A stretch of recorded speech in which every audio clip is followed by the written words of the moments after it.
Ok មកវិញម្ដងទៀតហើយជាមួយនឹងវីដេអូ reaction ជាមួយនឹងការធ្វើម្ហូបរបស់យើងថ្ងៃនេះ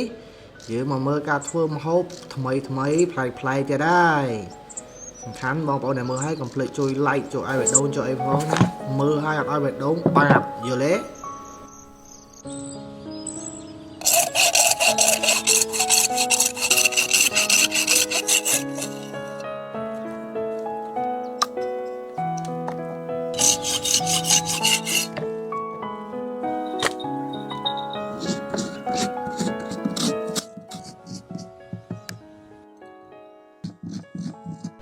ការធ្វើម្ហូបរបស់គេបានថាគេរកបន្លែរកអីមកហើយគេលាងសម្អាតមើលទៅយ៉ា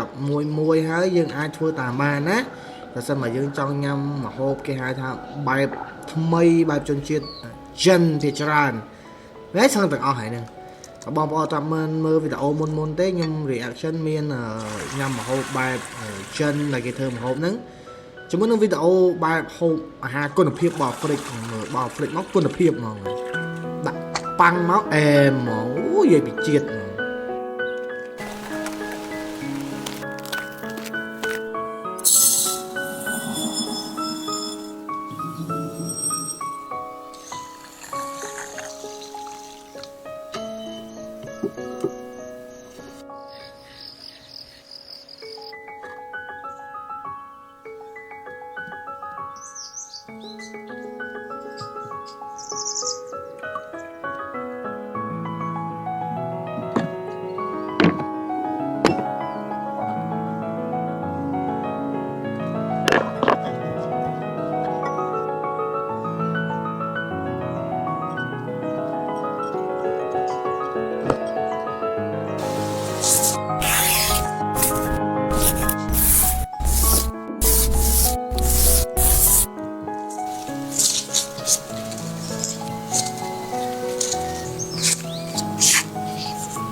ហើយវីដេអូក្រោយៗនេះយើងធ្វើគាត់ថាគេធ្វើម្ហូបគេរក